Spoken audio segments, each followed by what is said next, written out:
I was reading over what was sent.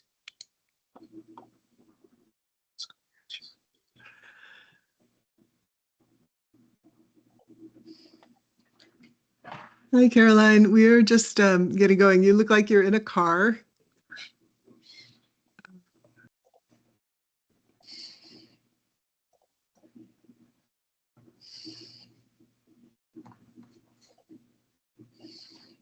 You're muted. You're muted.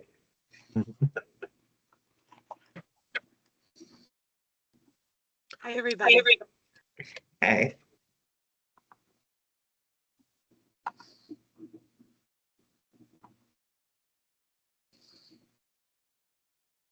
Do you want us to go through what this commenter said? You want to go through this and talk about it, or? Yeah, I'm wondering if folks had, I know that it's been like crazy busy, and this is a really difficult time of year with all the holidays and getting started in the new semester. I'm wondering if folks have had an opportunity to look over some of the questions that I had drafted for section A, and just kind of get a sense, and I just want to be really, really clear, the draft questions for section A, I divided them into different files. So there's one on harassment and sexual violence. There's one on interpersonal violence, which would be like domestic violence, relationship abuse. And there's another one on stalking. And I tried to use that tactics first language, but I'm not sure how people feel about that. Those are incredibly rough drafts, totally open to anybody's critique on those or suggestions for doing it differently. But I wanted to get us something on paper, so we've got a place to start with here. My hope is that we'll be able to have something that looks like a rough draft that could be presented to the council for review next Thursday, and that we will be able to have a draft that could be put into Qualtrics by the end of February. We have the HEC is buying Qualtrics, yay. So we'll actually be able to mount our pilot survey in Qualtrics. So if we can get a final draft, yeah, I know, it's exciting. If we can get a final draft by February, we should be able to get our pilot out by the end of March and keep up with our timeline. I do have one question, Rowan. For the responses you got from MCAS, I think my first clarification question is that did we use any SESV modules in our like draft? And like I'm not super sure about especially the very last copyright paragraph, all the issue related to that, like how, like did we use that, how much we used that survey, and like I think that's like where the copyright issue come from. I'm not sure like where, like why do we need to learn about the copyright issue here? And the second thing is that do you want us to read through all of the responses you got from MCOS, and in what way like our suggestion or opinions can help, or like you just want us to be informed of her answers to all the questions? Thanks, Belle. I'm going to go ahead and share one of the documents with you all to just show you kind of what the, let's see if I can get back to it. Word, you're so weird. Okay, so what I had done with this particular set of drafts, so everything in purple here is from the SES. So the SES is the Sexual Experiences Survey. It was first developed in the 80s by Mary Koss, that's the MCOS, and her colleagues, and it's been used as kind of the standard because she's a researcher, her colleagues are researchers. There's been tons of work done on developing this and reliability and validity, et cetera, et cetera. It's been revised several times over the last few years. The latest version is just a few years old, and they made some fairly substantial changes. One of them is using the kind of tactics first language. They also use, they divided, and they're talking strictly about sexual experiences. So they're not talking about relationship abuse or stalking. Some of the stuff they talk about meets our definition of sexual exploitation or sexual harassment. And so I've included those in here. So everything that's in purple is verbatim from the SESV. So they, in the work that they did and in the articles that I had shared with you last month, she and her colleagues are clear about why they built the survey this way, and they talk about why they gave people the opportunity, use tactics first language, and then also gave people the opportunity to reply 0 through 10 plus. They had found that if you did fewer than that, if you did like 1, 2, 3 or more times, that people felt like they should choose a number somewhere in the middle to seem more normal. So that's why they did it like this. So they also ask questions about that would meet our definition of the cybersex. What they're calling cybersex, we've been calling mostly sexual harassment or sexual exploitation. And then when we get down into contact, this is where they start, this purple language is asking questions about acts where your body was touched in sexual ways without your permission. So these are the definitions that they're using for lack of, they call lack of consent, lack of permission.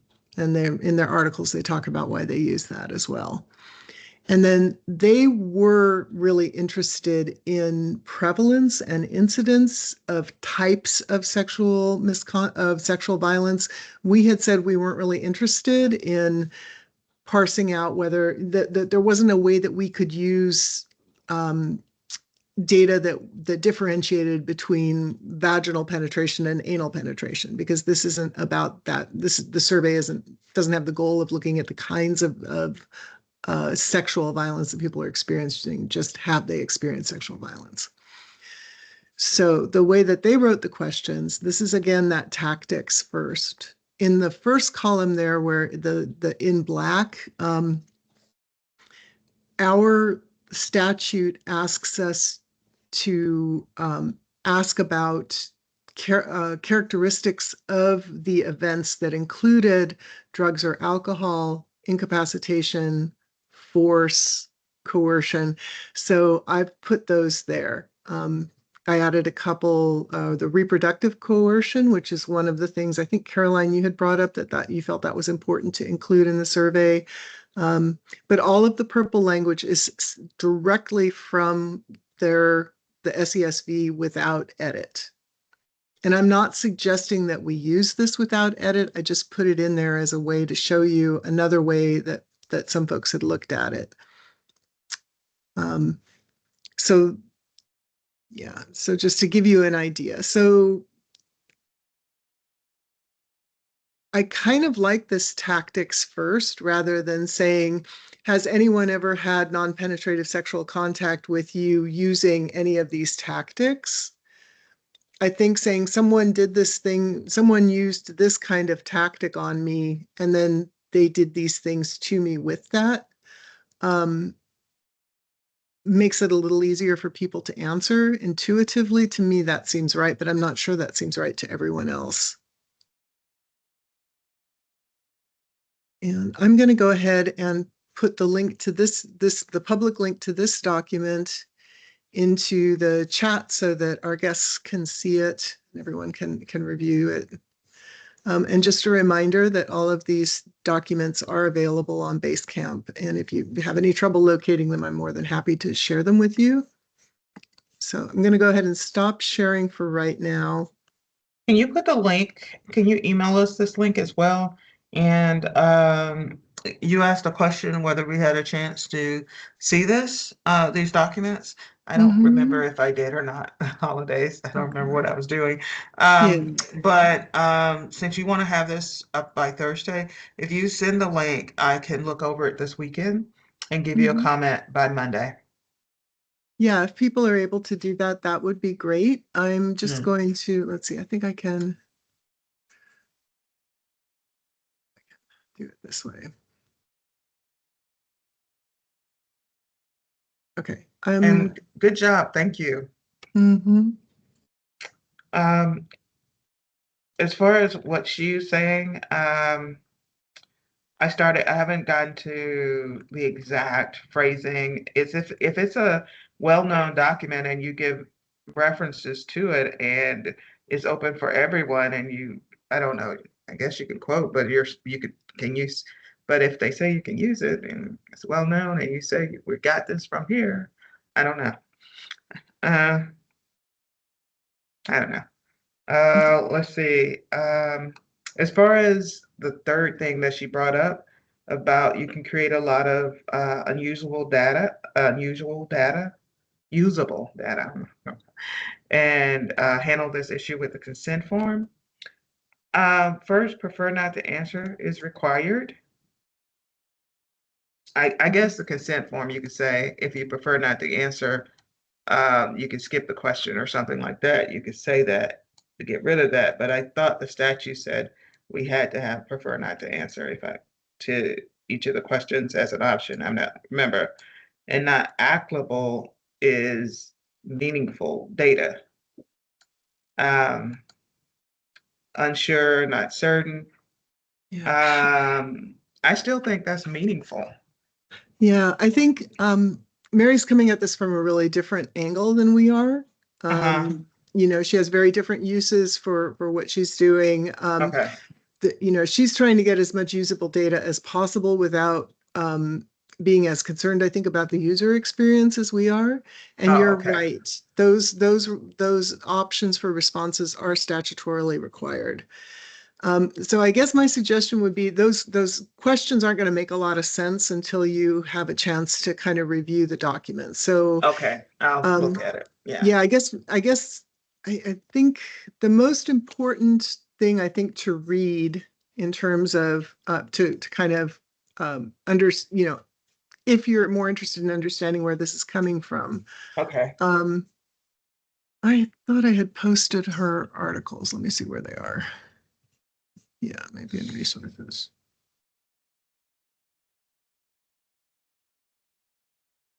Okay. I thought I had sent out the articles, but maybe I did not. I will go ahead and do that again. But I think there's one particular article that I will highlight that I think is the most important one to read that really gives you kind of an overview. And then you'll also be able to see the instruments themselves as they use them. These are just, this is just another option. Mm-hmm. But I think what I was hoping that the committee today might do is say, yeah, we kind of like that tactics first language, or no, take it back to the other language. The other thing that she talks about, we would normally set things up so that you would say, did anyone ever do these things to you? And you would say yes or no. And if you said yes, it'd be like, okay, so where did that happen? And when did that happen? And who did that to you? Right? She's saying that it's best to ask those questions after you ask all of the questions about incidents. So that was how they set it up. I'm not saying that we should do that, but that's just one of the differences, I think, in the way that we were intending, that we had originally structured things. I assumed that we were doing that because I thought that was going to be one bit matrix, like did this all happen to you? And then the next was going to be the follow-up based on your answer. So it would be, let's say we asked 4 questions, but 2 of them was the person said, yes, this happened to me. Then the follow-up would be those 2 questions, get a deep dive in those 2 questions. So when we were talking about follow-up, I conceived as that. Mhm. Maybe I think, was wrong. Go ahead, Belle, I'm sorry. sorry. I think I do agree with Idea's thought about it. I still, again, we don't really know how the metric page would actually pan out, but I would imagine it's a whole like long matrix, and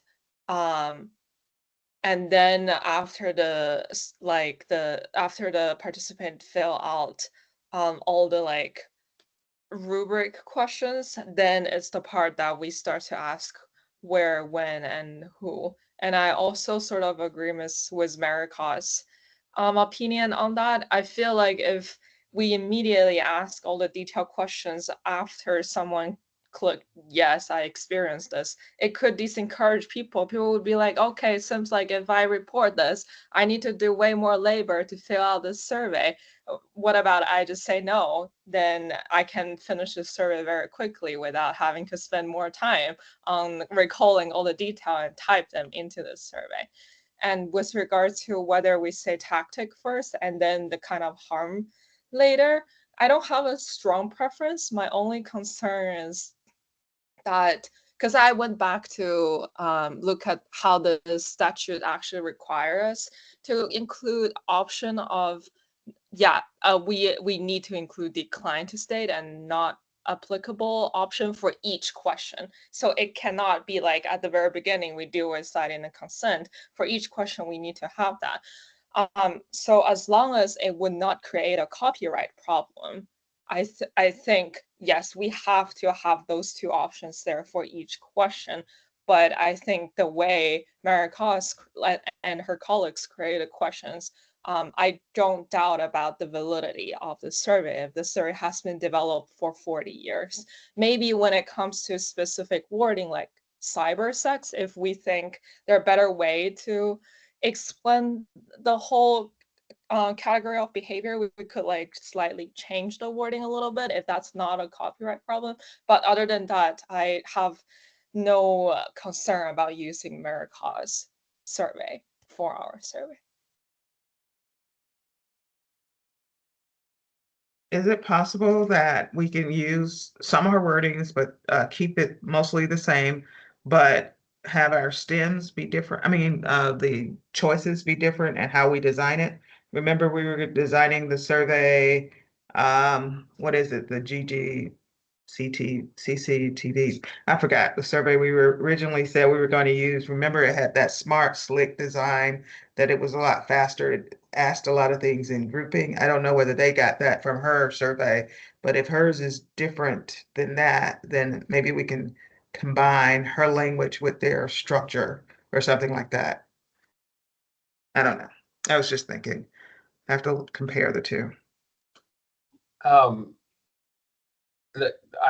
tracking this conceptually. I'm finding it hard to make a final decision without actually sort of seeing what so I think what would be useful would be to see an example or two at some point, so that and I certainly have no objections to the basic logic that's being invoked here, and I think it makes sense also to borrow as much as we can from anything that has been validated in any way, shape, or form, right? Like that's just a good idea.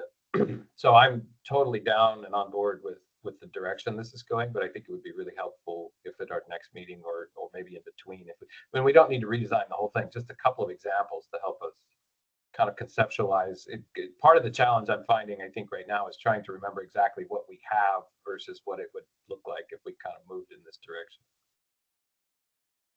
Okay. But I appreciate where it's going and why we're thinking about it.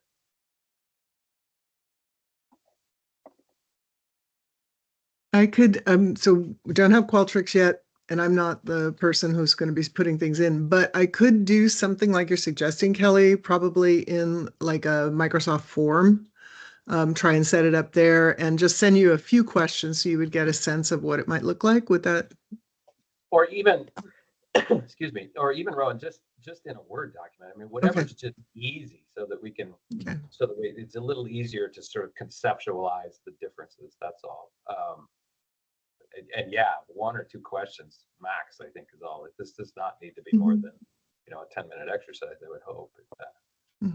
And I have access to Qualtrics, and maybe I can play around with something. Maybe I can look at it and play around with how I think we're trying to conceptualize it, so we could see. I can work on that this weekend and share it with you guys. Think I can share it externally, or at least I can just show it to you. Here's an image of how it looks like, if you want me to do that, Rowan. Adea, I wonder if your expertise might be best used in kind of just reviewing the draft questions as a Okay. whole and kind of, giving opinions about what you think about the wording. Are there too many? I feel like if we use parts of what the SES used, Mhm, not the whole thing, mhm. we can cut down, I think we can cut down the number of questions Okay, quite a bit from the original instrument. okay, But okay. I'll yeah, focus on that. yeah. Okay. Yeah.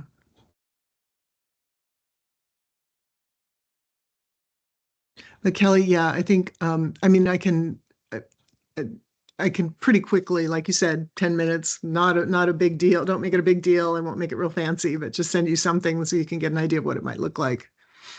That would be great. Thank you. Yeah. And please don't take a ton of time. It doesn't, Got it. it really does not need to be that much.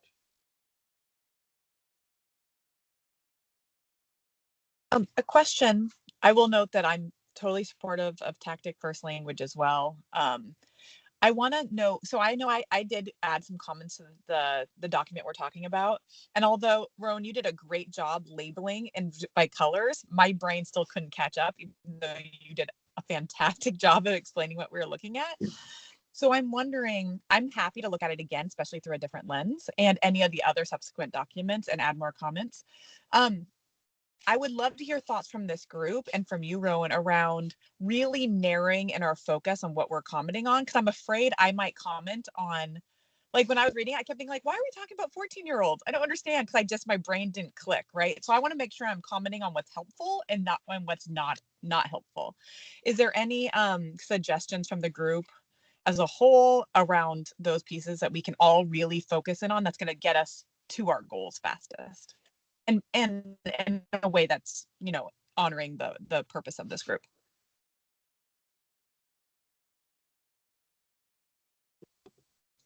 My initial thought, first of all, thank you, Caroline, for all the suggestions you left, and I definitely agree with you that if we could narrow down and focus on a few things that we really need to tackle right now, it would be way more effective for us to work on that document. I think, Rowan, let me know your thought on it. I think maybe the first, I do have a little clarification question. So we develop our own sexual harassment, gender-based harassment questions. And then additionally, we also want to use the SESV module 1, 2, and 3 and 4, right? Or like it's not that we are choosing between between two options. It's like we combine these two together. Okay. So yeah. So I guess one thing in my mind is that in what way, like, we can make things more concise. Is it possible to make things more concise? And whether people have idea of how to make the flow of the question or the logic make more sense, and it's easier for people who fill out the survey to like understand everything and go through things effectively and quickly. I think that's the two things on top of my mind. And again, I would definitely go back to the statutes and making sure that we captured everything we are required. And that's probably the 3 points I have.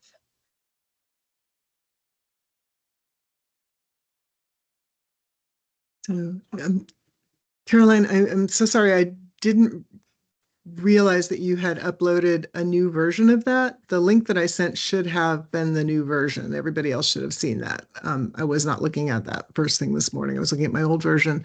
And that's just a reminder to me to make sure that I'm looking at Basecamp to make sure that if there have been any changes, to make sure I've got the most recent document. It's also helpful if when you upload something, if you can add your initials and the date you uploaded it, because that way it changes the title, and so we won't be working from more than one doc. So, but I think what would be helpful from what everyone has kind of said is if you can go through one of the drafts of the survey and highlight in the section A. So either the harassment, sexual violence, stalking, interpersonal violence, whichever one you want, but highlight the questions that you're like, yeah, this is a really good question. And if you're like, this is redundant, we don't need this, because that'll help us kind of pare down into getting just the meat of it. Look, the questions, if you do that, I'll worry about making sure that it matches statute, and that we have questions that ask about everything that's required in statute. So Caroline's already done that with the harassment and sexual violence one. Has anyone done that with any of the other files?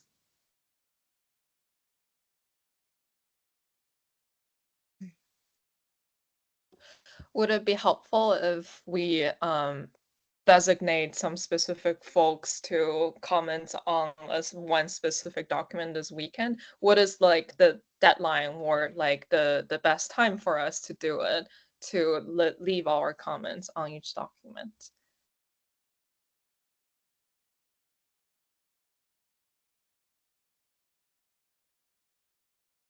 I think it would be helpful. The timeline is kind of up to you all. It would be nice to be able to present something rough to the council on Thursday. I don't know that we'll be able to do that. Monday's a holiday, right? So yeah, and I know that people have a lot going on this week. There's if you're in an educational environment, you're worrying about Title IX and any changes that you might have to incorporate from that. There's just a lot happening nationally as well. So I don't think it's reasonable to ask you to have stuff done over the weekend. I think it's just going to be emotionally a lot of stuff for the next couple of weeks. But what about maybe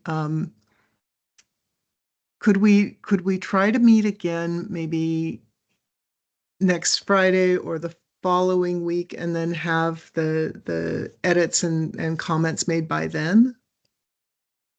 That sounds good to me. There's a meeting doable? already set up for the 29th. 29th. Okay, perfect. So by the 29th?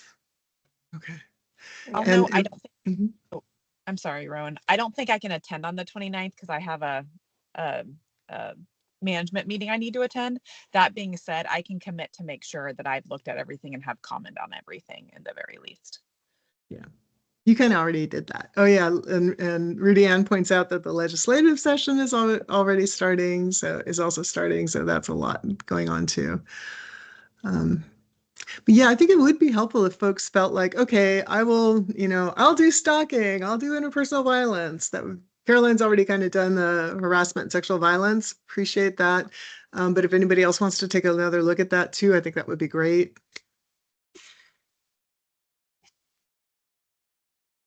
I'll do all the sections, just look through over everything, come back and comment. Okay. Yeah, I'll do the same. I'll do as much of it as I can.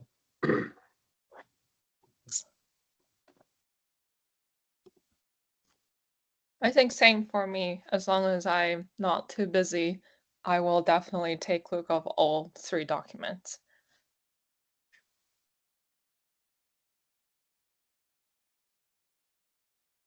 So Rowan, what you basically want us to focus on is to highlight the question that we really like and think really need, and point out the question that we have doubt, concern, or thinking of maybe it's not that necessary, or there's a better way to ask, right? Yeah, I think that would be really helpful. Yeah. And yeah, critique it, mark it up. Just a reminder, it's most helpful if you can go to Basecamp, download the most current document that's there, work on it, change it with the date and your initials, and then upload it again at the end of your work session. Even if you haven't gone all the way through the whole document, that'll make it most likely that we're all working on the same document rather than having a bunch of different copies of it floating around. And Rowan, when your initials and the date before you upload it, you're talking just about the title of the document, correct? Yeah. Not changing fully, putting it at the beginning of the title. And then would it be helpful when we think about if for whoever is the first one who does it or what have you, to comment on the question, say, really like this, and then everyone else can add to that comment, like, no, I disagree, or yes, I agree, or this is what I would change, just have a running list. Would that be most helpful for readability? I think following the comment threads, yeah, would be, yeah, when possible, if you have a separate comment, obviously, but yeah, I think, Okay, thank you. yeah, make it as much of a dialogue as possible. So forgive me, it's frustrating how often my brain loses track of things I was up to speed on last. Looking at Basecamp, and I'm thinking that the documents are in the survey drafts folder, correct? Yes. And I'm seeing, Val said 3, but I'm seeing 7 things here, maybe even 8. So Right. just so that I don't read the wrong things, just remind me what it is exactly you want to focus on. Yeah, I think the questions that we haven't reviewed before that are the most important ones right now are the documents that are the draft A, B, C, D, I questions. So there's one for harassment and sexual violence, there's one for IPV, and there's one for stalking. Those are the 3 most important ones. Okay. Got it. Perfect.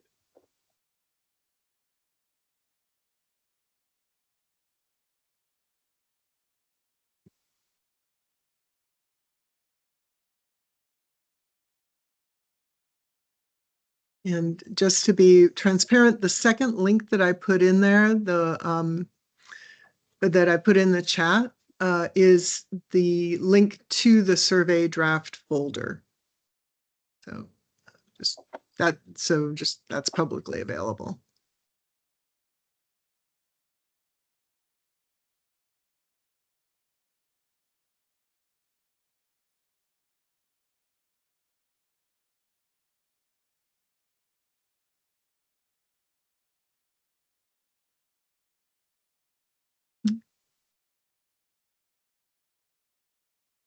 And just to make it a little easier for you all, I'm going to make sure that the articles are uploaded. And I have permission from Mary Cost to do that. So I'm going to go ahead and upload the articles. I will highlight the one that I think is the most important one so that you don't have to read the whole issue of the journal. And then I will just put in a reminder that of the 3 files that are the most important ones to look at. And if you have, if you want to go through all of the sections, that's all of the documents that are in that folder, that's great. But those 3 documents are going to be the most important ones. And then I'm also going to try to put together, at least in a Word document, what some of the questions might look like, so that you can kind of really get a sense of what the survey might look like with those questions in it.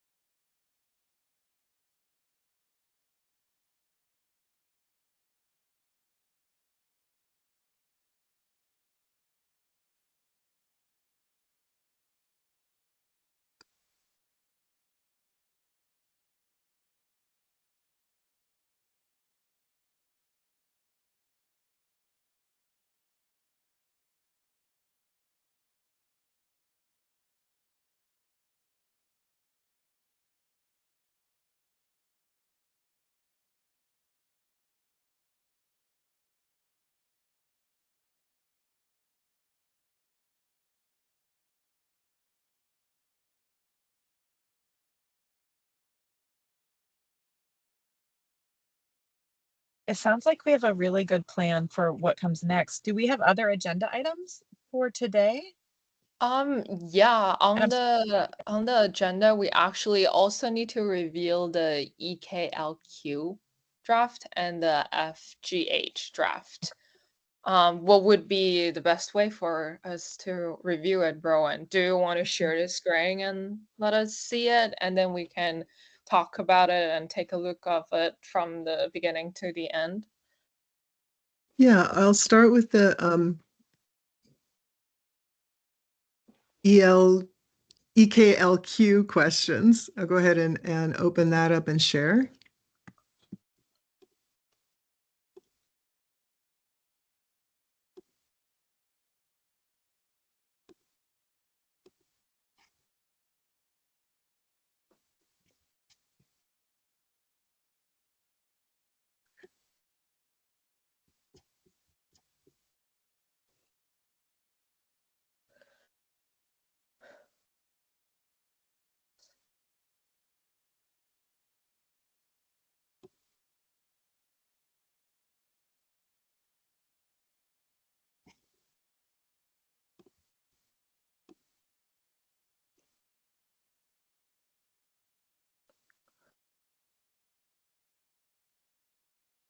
So I, just to give you kind of a sense of, these are about, all about campus environment.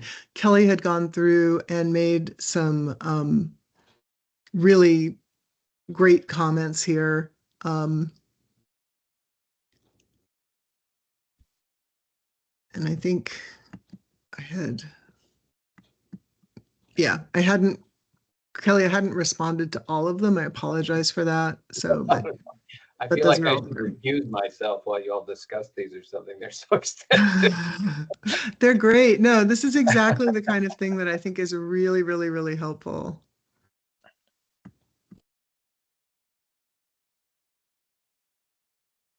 Okay, so so these questions, and again, these are mapped to the requirements in the statute. So where, how, where to go to get help, I think is really specific. How my school's policy defines sexual misconduct. I really like Kelly's edit on the, I know what my school will do when someone makes a report. I like that. I know the procedures that will follow.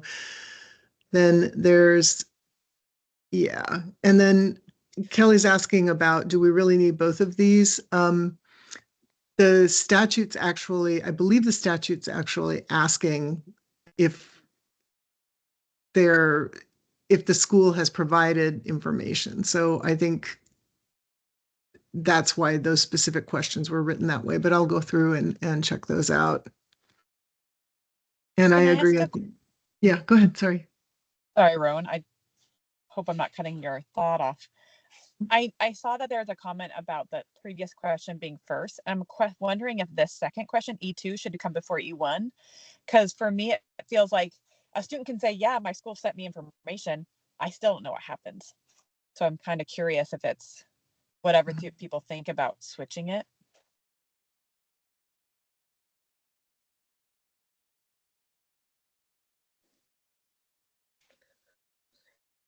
I think that I may be wrong here. I can't read the whole thing, but I think my comment that you're looking at now at the bottom of the page, it says something like that, that maybe the two sections should be reversed.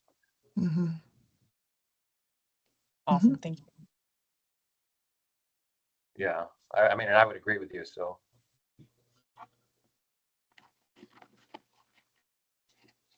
Okay.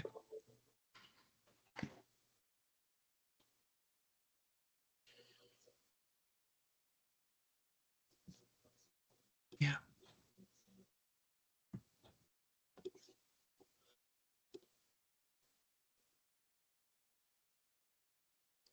And I think, Kelly, I think I had made, did I make? Yeah. Okay.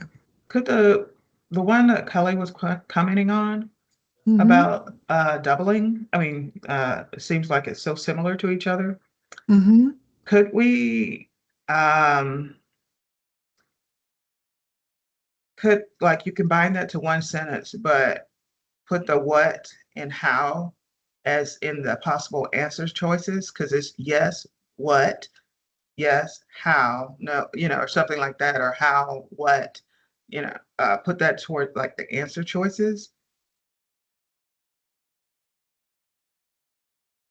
Adea, are you saying, have you received information from your school on what sexual misconduct is and how to recognize it? Yes, I received it this way. Is that what you're Yeah, thinking? yeah, that's what I was thinking. But I have to like flesh it out and think about how Okay. you can combine it, but just kind of mess with the answer choices Okay, is that just, I understand the precision is really helpful there. Is it valuable? Is it information that can be, how would schools use that information if we broke it down into, I received it in an email, training, other communication? No, I was just talking about like, just putting, okay, let me think about it. Let me look at Yeah, that section yeah, yeah. again and think about a way to combine it. It may not have the same scale that you have, but redo the scale Mhm. so that that can be one sentence and maybe there's a check all that apply or something. Okay, And then if it's like forced, yeah, I have to think of it. yeah. So, but Yeah. there's a way to do it where you're Okay. still getting to the same questions, but it's only one question. But anyway, I have to think of it. Okay. I'll think of it a little bit longer. Okay, okay. I think I get what you're saying, that instead of asking A, B, C, and D, we just ask one question and then the A, B, C, and D are actually broken down as possible responses. Have you received the following information? Yes, I've received information on how to report sexual misconduct. Yes, I've received information on on where someone who's experienced sexual misconduct. Is that kind of what you're thinking? Yeah, kind of like that. I got it. Okay. Yeah, so that can break it down to one, but I have to like look at the questions and see Okay. how many I can do that to. Okay. Okay. All right. And the next one, Kelly was, I think he's right. I think, and this should actually just be in there. I think I changed what you said based on your comment. I changed what the question says based on your comment. And then, right, the day to night. So the reason that I think the day to night might be important is because, especially for students, I think in a residential school, they might have really different experiences day and night. So if they feel safe during the day, but they don't feel safe at night, I think that might be an important distinction, but I don't think it's important for all campuses. So I think maybe offering those as optional if the school feels like it might be important. Does that make sense, Kelly? Does that kind of answer what you were thinking about there? I think so. Could you just hold on that? Mhm. Hold on Trying the to find my own. questions. I can't currently figure out where I saved this file on my Okay. computer. And so I was trying to find it and open it up so I could read the full thing. But Okay. yeah, I mean that was meant to as just sort of a thought to Mhm. make sure that we had a reason for it. So I'm fine with it. Yeah. If you open the file that the last file I linked in the chat, you should get this document with your comments in it. I also have a question. If we actually could go back up to the very Mhm. first A for this section, I feel safe at school. Mhm. And I'm curious, like what we're hoping to get from that particular question. And I asked because if I was reading this myself, I think for me, I'd be like, it might depend. So I'm wondering if we're trying to assess, because we have, do you feel safe at school? And I'm assuming this is in general, do you feel safe at school? And then we have the subsequent questions about like, or do you feel safe from these particular issues? And I'm wondering if that's the case, if we want to try to expand on A little bit more to clarify what we mean, because a queer student might not feel safe in some ways based on identity. Like, so I'd love to see us Mhm. maybe hone in on what the purpose of that particular question is. Mhm.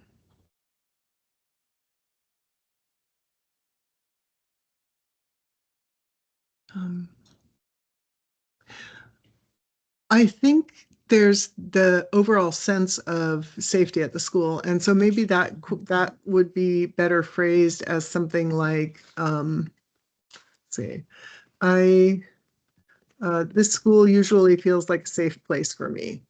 Yeah, that would be great. Just a little bit more helping them shape what we're asking. Thank you.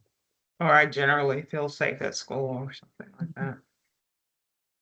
One of my questions is if someone says no, Mhm. with that information. And I guess I say it because once again, there could be based on identity, there could be such a vast variety of why someone feels unsafe. I mean, are we asking, do you feel unsafe because it's an urban environment where there's a lot of noise and things going on? Is it based on identity? So I'm just kind of wondering how a school could really utilize if someone says, no, I don't. If 1/3 of students say, no, I don't, but we don't know why they don't feel safe, I'm wondering how schools can really address it, if that makes sense. Yeah, that's a good comment because you don't know how they're interpreting this question. Their safety could be because of inability to form friendships. I don't feel safe. I don't know. It could be some other reason other than that. So that question, you generally don't know why they're feeling safe. So maybe Mhm. focus on targeted reasons Mhm. Yeah. that's related to the survey. So that's a good point. Yeah. Yeah, I'd encourage you to play around with that.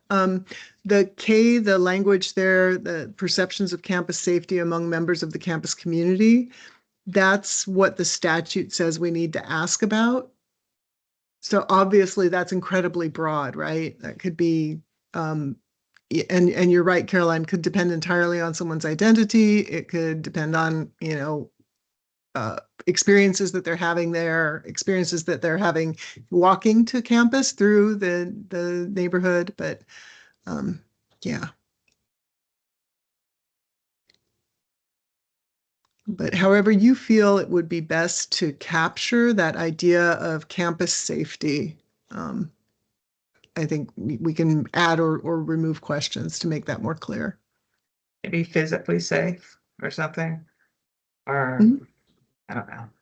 Yeah, sure. Um, I had just put in questions about different types of sexual misconduct, but they're not inclusive, right? So those might not be the best questions to ask because I didn't say I feel safe from gender-based violence. There could be a question in there like, this school usually feels like a safe place for people like me, or something like that. That might get to that identity question too.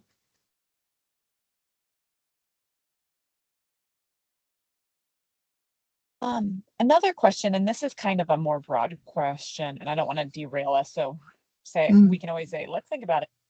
I have read some information coming from a study recently around the use of language around gender-based violence on college campuses, specifically around dating abuse, domestic violence, and relationship abuse, and mhm, students kind of saying like domestic violence feels like outdated and it doesn't feel like it applies to me based on my age. mhm, Dating violence feels the most relevant to me, but then we have to honor that not everyone's in a dating relationship or that they're mhm, married. And that relationship abuse, oftentimes students think like, I don't really know what that means. So I bring that up mhm, just from I think it's worth, at least as a group, we have the opportunity to talk about that. And I know mhm, you just said, Rowan, like we need to continue to define these a little bit more. mhm, If people want to think about that when they're reviewing this, in our paper and our at PCC, we always use dating and domestic abuse, trying to capture as best as we can, right? But mhm, I don't think that's necessarily the right answer. It's just what we've got at the moment. So, mhm. Yeah, yeah, that's a really good point. And we don't have to ask these questions, right? Because that perception of campus safety those don't really have anything to do with it. So yeah, we could totally reword those. We can remove them, whatever you think might be best. Could I maybe suggest that and I don't know if we want to go down this pathway, but can we have, answering directly that question, could we keep this and indicate to campuses that it's not required, it's optional? Because I think, I'm speaking very narrowly here from the Willamette experience, this set of questions is one that I think, outside of the overall mandate that this law has given us, this is the set of questions that we most want to hear something about, but we don't get to, because Sometimes they're included on campus climate, sometimes they're not. I mean, I just think, I think there's real value in it, again, as long as we feel like we could do it without causing other kind of ancillary problems or something. But if we could keep this and then acknowledge that it's not required, student campuses can take it out if they want. Mhm. I think that might be a good idea. And then I think that the clearer and simpler absolute language is pretty essential here. Like the I feel safe at this school. If you equivocate on that at all, like this school usually feels safe, now you're getting squishy answers from people. What we really want to know is, do you feel safe? And if you don't, that you don't, right? And then that can open the door to lots of other investigations if you want. Like, well, what's causing that? To what degree do you not feel safe? But it really is and I can relate to this as a white male, which is for the better part of my life. I question like this, I would say, of course I feel safe. And then I would learn from others about why they don't. And Mhm. so I think that the absoluteness of it has real utility here, and we should stick with the simple, clear, categorical language of these as much as possible. Sorry, I'm not even sure I'm addressing what we've been Mhm. talking. Mhm. Mhm. I have an idea with regard to how to like I do like the general question whether I feel safe at this school. And if this person answered something that's not strongly agree, we can have a follow-up question with a list of harms such as sexual harassment, relationship dating violence, stalking, sexual exploitation, all of them listed there being like, does any of those things happen on campus make this school feels unsafe to you? And they can click as many or as less as they want. And it's like maybe a more concise way of asking a question instead of asking all kind of specific question. We can just incorporate all of them into one. We can even give them a box being like, if like the reason why you feel unsafe is not listed here, you can type in your answer. Do people think that could be a feasible way to ask the K questions? So was thinking the same thing actually, to kind of just have a drop down menu for people to select, and it could still include, I prefer not to answer, right? So we're still creating that opportunity. So Mhm. I was thinking very similar.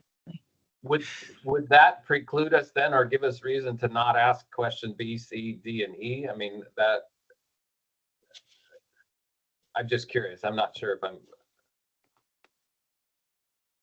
I think it would shorten it, so it feels like probably a more accessible, unless there's a reason that then we don't get the data we need. Otherwise, I think it would make this shorter, which would be a positive.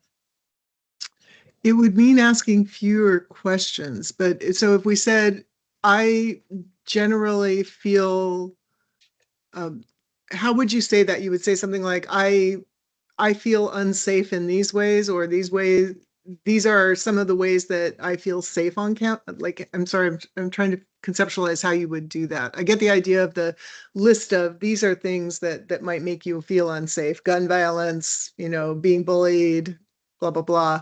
But we're not really, we're only asking about these specific things, right? We're asking about sexual harassment, and we can put a definition of what that means. But we don't really, we're not asking about things like gun violence, bullying, the neighborhood. Those kinds of things are kind of outside of the purview of what we're doing here. Are we Yeah, able? so sorry, am I cutting somebody off?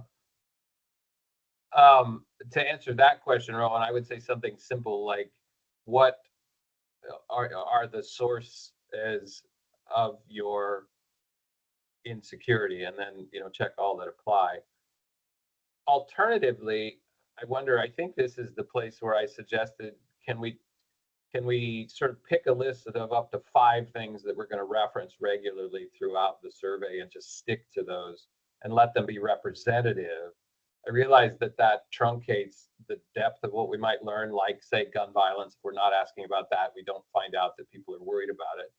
And on a campus like ours, that would be kind of salient. Like back 4 years ago, being right across the street from the Capitol, actually, for the first time in my life, had people worried about gun violence on our campus. Even though it's illegal to carry a firearm, people were crossing the campus to get to the Capitol and making trouble on their way. So, I mean, there's a lot of things that can cause this, in other words. I don't know. This feels like a long discussion that I'm proposing, but I'm not sure. I'm a little hesitant about the drop-down list because we would probably never even come close to being comprehensive, and so with there, we would still get lots of, other please identify, and so people would be expressing their sources of insecurity, lack of safety in their own language, which is useful if you have the time and the resources to analyze it, but not sure people will. I don't know. I think the real utility in this is that most campuses really do need to know, like, how pervasive is a sense of insecurity on your campus.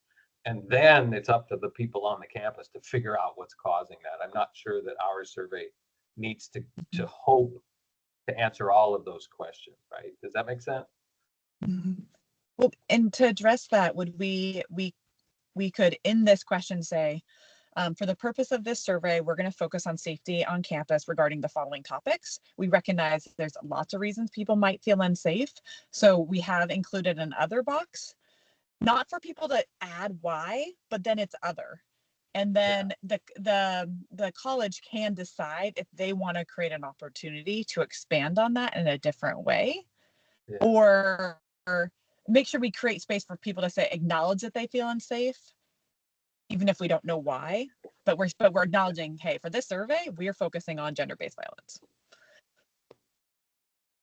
Belle, you were making a suggestion about how to fix this narrow question. Do you feel like answering that, having that long list is important? Or, I mean, I don't want to argue against that if there's important information there.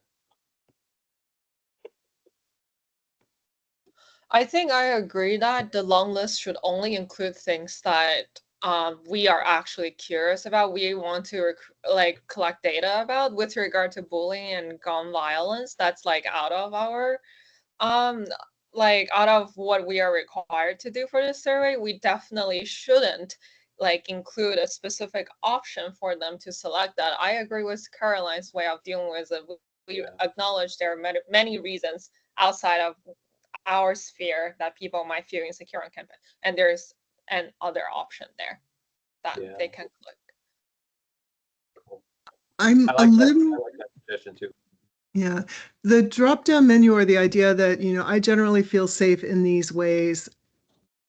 I just I think I might generally feel safe at my school.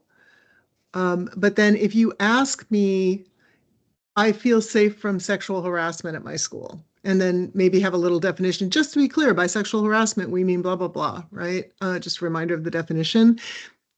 I might generally feel safe, but I'm like, well, yeah, actually, I don't feel safe from that particular thing, right? I feel like it allows, by asking the person the specific thing, and it's sort of like with the tactics first language, by asking the specific thing, the person has to kind of say, yeah, I agree with that, or I mostly agree with that, or something like that, right?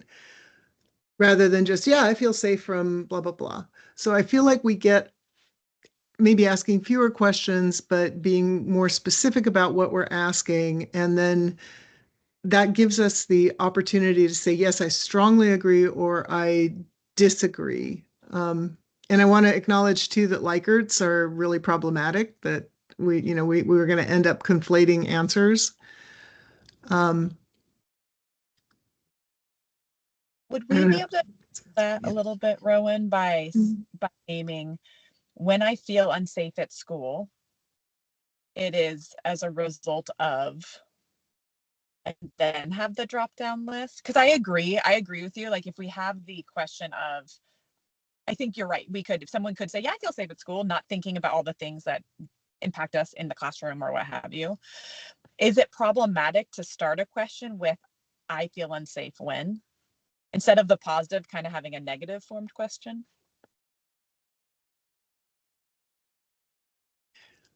It's different. Methodologically, it's different. I wish I was a researcher because I could answer that better. But yeah, you get really different responses when you say, I feel safe from, or these are things I don't feel safe from. Yeah. I think I would be, I have a pretty little brain when I'm looking at this kind of stuff. So sometimes I wonder if I'm asking responding to the right way. But if I read this, I would be like, I think I'd have a harder time naming feeling unsafe against sexual harassment if it started with I feel safe. Because it almost it feels presumptive. Does that make sense? So for me, if I read I feel safe from sexual harassment at school, that makes me almost feel like I'd have to say yes, even if I experienced some sexual harassment in my classroom that made me uncomfortable. I'd be like, oh, but is it unsafe? Right. So I feel like I would conflate my response a little bit compared to I have concerns about, and I want to be careful because if we use concern, that's different than unsafe also, right? We want to really create a space for people to no, this is a safety issue compared to I'm just a little uncomfortable. Just a couple more thoughts.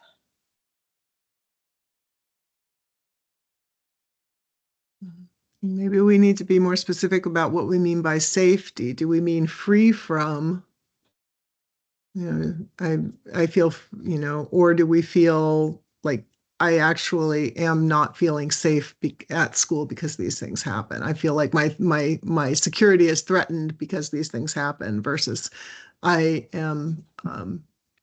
can experience school without having these things happen. Those are two really different kinds of things. Would it be possible? So that just made me think of, would it be possible to say, give examples in the question itself, being we're wondering if you feel any of the following? Because it might it makes me think of some other conversations we've had around levels of severity of things. So I'm wondering if we included, felt like this impacted your ability. I know we have questions later on about how this impacted school, but thinking about safety, I think about how often these things, once again, getting back to the point of this question, as you said, Rowan, I'm backtracking because I don't want us to repeat questions, but expanding on what safe means, because I just think about how this impacts people in so many different ways that safety isn't gonna encompass. Yeah, and I'm thinking about if I've experienced, for some people in general, they feel safe at school, and they may feel in general safe from sexual harassment because it's not a constant thing. So it happens every once a year or something, but I don't know. It depends, because I would say generally I feel safe at school. This is an oddity that happened, or it happened. I remember one time when I was beautiful and 18 and beautiful skin, everything was popping. When I was We're young. all gorgeous when we're 18. When I was young, I had one professor that invited me to his house to discuss my grades, my grade in his class. So in general, I felt safe at school, but this one professor made that experience a little bit. But in general, I didn't have a problem. And in general, I didn't have a problem with sexual harassment. It's just this one person that I never took again had a little issue thing going on that I never reported because I just said, oh, no, thank you. I'll take the grade. Wouldn't have nothing to discuss. So I don't know how, I'm just thinking of my 18-year-old self and how I would have answered that. So I don't know. So in general, I would have to really think and remember that incident that happened, because my life was pretty much okay other than that little one odd incident at that school. And, I kind of buried it because I just what does he think? I'm stupid? So, yeah. I don't know how I would have answered that. That's also such a perfect example of what we want our schools to know about. So that's why I think we're highlighting something really important. Yeah, I absolutely agree. I think that's an excellent point. And I'm wondering if we can maybe talk about what we mean by safety. come up with that. And then maybe it's not just I feel safe from sexual harassment, but I usually feel safe when I am, with my peers, strongly agree. I usually feel safe when I'm with my faculty. But see, I'm wondering, Adea, how we could have captured that feeling of unsafety that you had with a question in this survey. I don't know. I have to think about it. I don't know how I could have answered that because I felt unsafe with that particular faculty member, not Mhm. any other faculty member. Mhm. So I have been made to feel unsafe at times Mhm. on campus or something like that. Or Mhm. I don't know. But Mhm. I in general, everything was kosher. I didn't have a problem with the guys. I didn't have a problem with any of my other professors. In fact, they were jerks, but they weren't jerks in that way. Mhm. So he was the only one that crossed the line. So, yeah. How about have you ever felt unsafe at this school instead of that? I mean, technically that captures both a single moment and an ongoing state. Like the current status is I feel safe. That's a constant ongoing state. Whereas have you ever, I mean, this maybe gets at, kind of what Adea is pointing to and some of the other.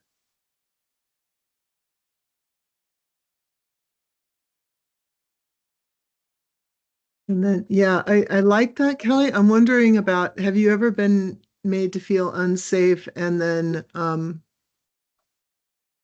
maybe having by students on this who go to this campus, by staff who are employed at this campus, by faculty at this campus? Because and I think if we use a definition of safety that talks about your feelings of comfort and security interacting with other people, because that's what we're talking about with all of this, right? And sexual misconduct is not something that's environmental. There might be environmental factors, but it's really how other people are interacting with you, right? I will just note, I really appreciate the suggestion because it gives colleges a concrete things. If they get a lot of responses that say that people don't feel safe with faculty, that gives a training, that gives a specific action step they can do versus a more general, well, you feel unsafe, but I don't know why. I think that's really helpful. And I'm wondering if we could do that as the individual questions, and then maybe it's still that drop down of like the different types instead of, right, because we have like this, right now we have A, B, C, D. If that focuses on who's made us uncomfortable, and then we can maybe learn more why around because of sexual harassment or because of sexual assault, dating, Yeah, that violence. could be the follow-up question. And once they ask, once Yeah. they decide the choice, then you could say, well, was this a sexual harassment? Was this whatever the other options are as the choice? You see what? Yeah. And Can I then add? Go ahead, Adea. Sorry. no, that's it. Go ahead. Oh, I was just going to say, can I advocate to use just instead of made to feel, to just use the single word felt? That way students don't, I mean, here I am overanalyzing again, perhaps, but it's just a simpler word to process. A student is not going to be tempted to ask, well, is the made to feel, does that require something proactive? Does that require an action on somebody's part? I think just the word felt is completely inclusive of any and all sources, including, and I think we do want to know, including things that may not have an overt action attached to them. They may just be a fear of possibility, right? And that too is really important.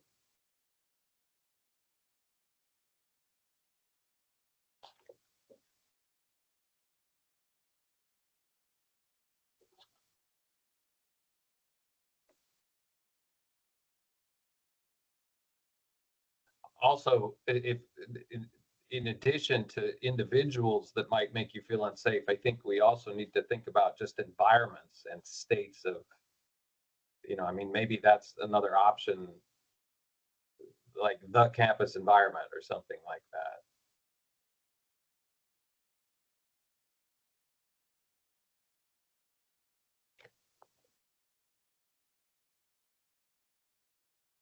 Sorry, Kelly, how would you ask that? Sorry, I just meant in addition, as you're making that list there of, have you ever felt unsafe? Mm-hmm. Maybe the with could be attached to each of those lists.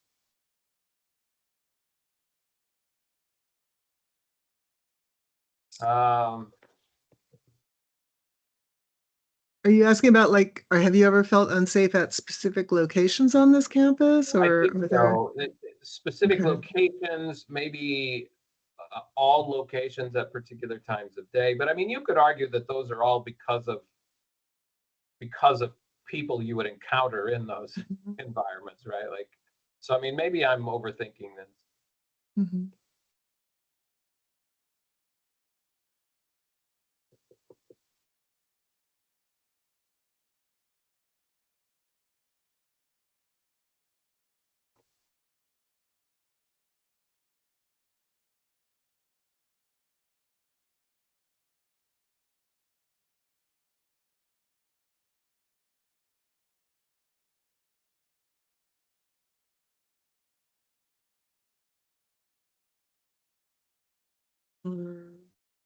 I'm trying to figure out how to ask that drop-down question about the ways that you felt unsafe. You said that so if you respond, yes, I felt unsafe with students who go to this school, how did they make you feel unsafe or something like that? Did they make you feel were any, like, how do you say that? Were any of these associated with the way you felt unsafe, sexual harassment, sexual violence?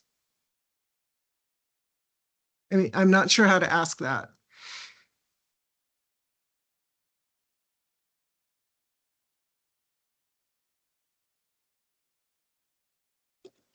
Maybe just ask, did this person ever do any of the following things, and then have a drop down menu?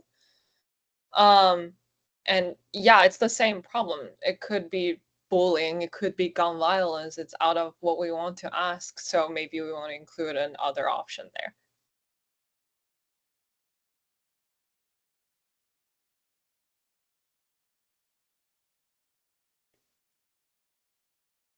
And I think another thing that we probably want to consider is that a student can feel unsafe even if a sexual harassment doesn't really happen to them. It could happen to another student on campus, but being dealt in a very awful way. It could happen to someone that they're close to. So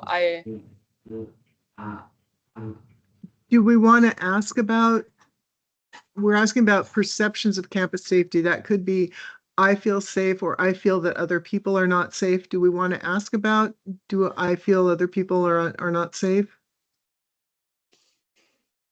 or we try our best to not indicate that it must be something happened to you. We can, sorry, I need to think about how to frame it.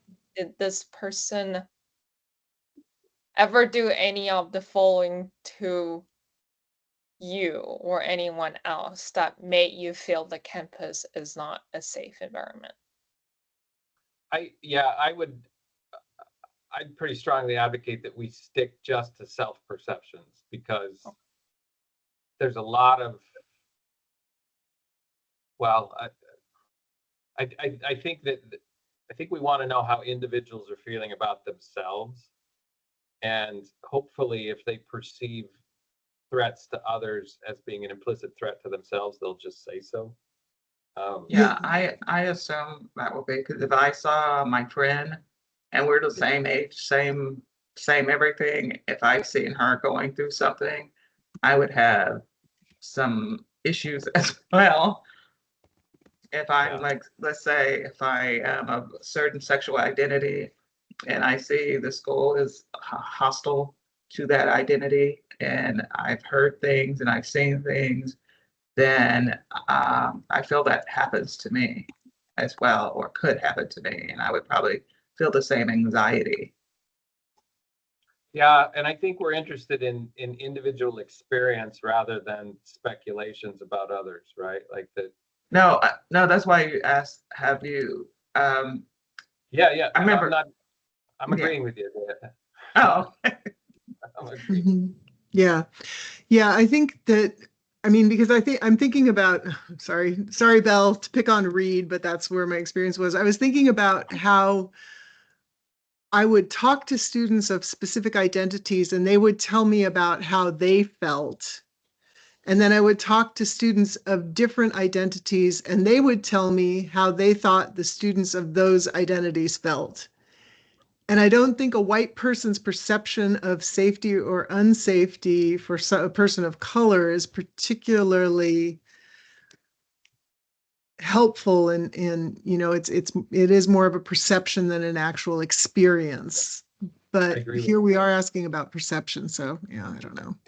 And I also, this is anecdotal to a single campus, but I've seen evidence on now 2 cycles of how certain groups' perception of others, whether it's risk, safety, experience, have you experienced bias, all of this usually responds at a much higher rate than people are actually describing in their own experience, which is not to diminish those who Mhm. describe it. It's just to say there's probably some disconnect and inaccuracy between how people describe their own experience, which I think is accurate, and then how they perceive the experience of others, which is subject to concern and fear and lack of confirmation and other stuff. So anyway, Mhm. sorry, I'm pontificating a Mhm. little bit here. I think it sounds like we're all in agreement. I think we should stick to individual experiences. Mhm. Okay. Can you help me figure out what we mean by unsafe? I started to type by unsafe, we mean feelings of discomfort or unease, which may be physical or emotional, but I don't really like that. Can we do better? Do we need to define it? I mean, I think this is one of those where um, that that if anybody feels it, regardless of how they would define it, that's what we're after. Or, I mean, I'm very open-minded about this, but I think this is one of those areas in a survey question where you acknowledge, where I would suggest that maybe we should just tolerate the fact that people may perceive it differently. Mm-hmm. But that's okay, because what we care about is not, well, we care first about, do you experience it, and then later we try to figure out what the full range of sources are. But it's simply a, do you feel it, yes or no? Because if you say yes, we need to know that. Does that make sense? And now, Rowan, unless your thinking is, well, I'm afraid that some people won't consider certain things unsafe, that we would, right? Like, so if the purpose of an example is to make sure that people think as inclusively as possible about unsafe, then that makes Mm-hmm. sense. Mm-hmm. At which point I would say, by unsafe, we mean, examples of unsafe would include, but are not limited to, the following, so that you give people some sense of, Mm-hmm. I or, guess what I go was ahead. thinking about were discussions that I've had with people who have certain identities where they're like, well, that's not unsafe. She can totally walk across campus. It's not like he's going to rape her again here. She's not, it's not a big deal. I don't understand why we need a restraining order or something like that, right? So that idea that if some people might feel unsafe is, are you going to be physically attacked in this setting? Whereas other people might feel like, I can't focus, I don't like to walk to the cafeteria because I'm afraid I'm going to run into this person, right? So I think being clear by what we mean might help people answer the question a little bit better and might also make it a little bit more clear what the results of what the results mean. I've just heard too many people dismiss the fear that people have had of, well, why are you afraid of being called a name? It's not like anything bad is going to happen to you. um, I'm going to sort of write down what I'm thinking here, and then I'll share it with you. Yeah.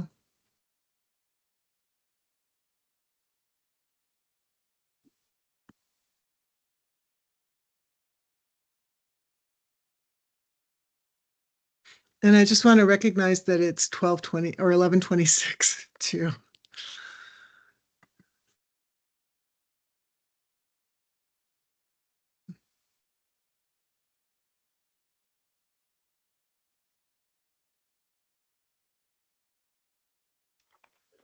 So from your last comment there, Rowan, I see you are interested in making sure that people think about this as expansively as they actually experience it, that they don't allow. So that I think is a good reason to provide the definition. Mm-hmm. Would it be enough to just say,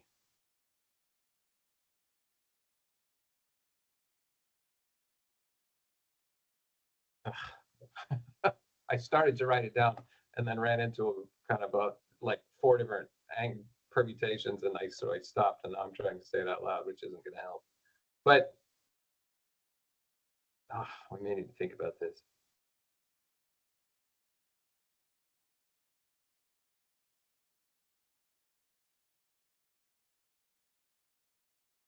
I guess on that, what you already have there, by unsafe, we mean feelings of discomfort, unease.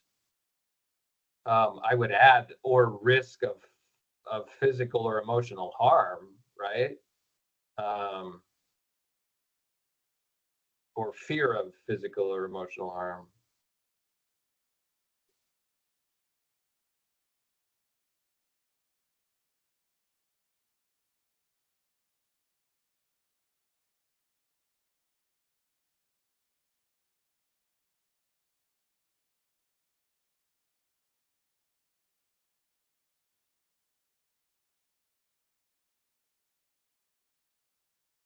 But I mean, technically,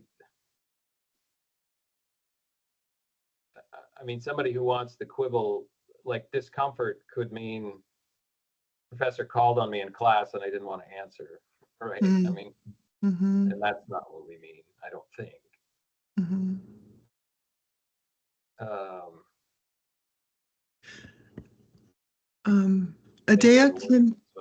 Adea, can I ask if we had by unsafe, we mean feelings of fear of physical or emotional harm. When you were 18, would you have said, yeah, that's what I mean by unsafe with this professor, or would that not capture that experience? I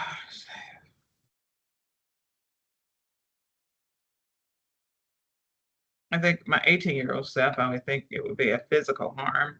Mm-hmm. That this man was going to do something to me if I was near him physically by myself. Mm-hmm. I wouldn't have thought about the emotional ramifications till later, but I can imagine someone who maybe someone it made sexual comments about them before, or something about their body parts or something like that. You cannot, just the emotional terror of being around them. So you think this is, I don't want to go through this again because this person is always Mm-hmm. engaging with me in that way. So I think that's fine. I liked it just as fine before, but I don't know. Either or, I'm kind of on the fence here with this. But I do think there should be a definition to capture it. I kind of did like the unease and that too. I don't know why we couldn't put it all in one sentence, like a big old sandwich.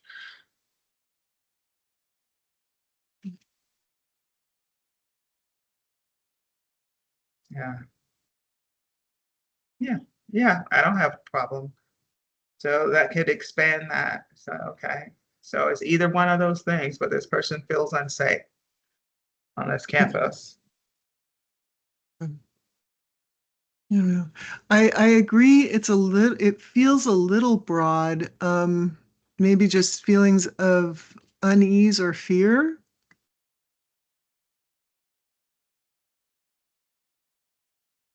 Yeah.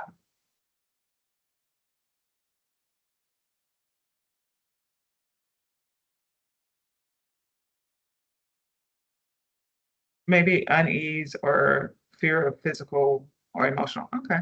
That's fine. And we can always circle back on this. Okay. But I do like the uneasiness, because even if they don't think there's gonna be emotional harm caused, or someone's gonna harm them emotionally, they may feel uncomfortable or uneasy around this person. Mhm. I think you would get more, because I don't think anyone is thinking of the harm unless it's physical harm, maybe emotional, but I can think of, okay, I think this person's gonna hurt me. But also I could think of being uneasy or uncomfortable around this person because of prior incidents or prior issues or something I've experienced. So I think that's important to capture.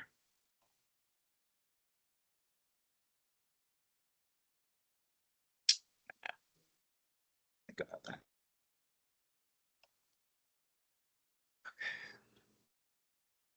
All right.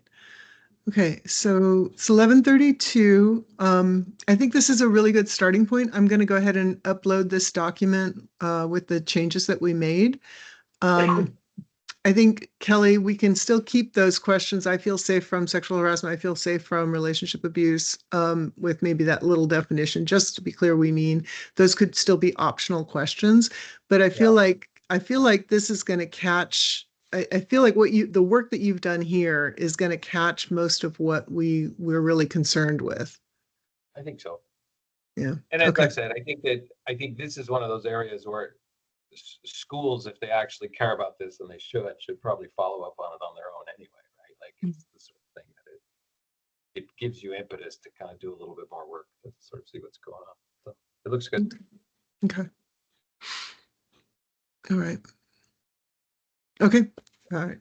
All right. Thanks, Great y'all. work, folks. Okay. Yeah. Take care. I will see you soon. Okay. All right. Thank you. Okay.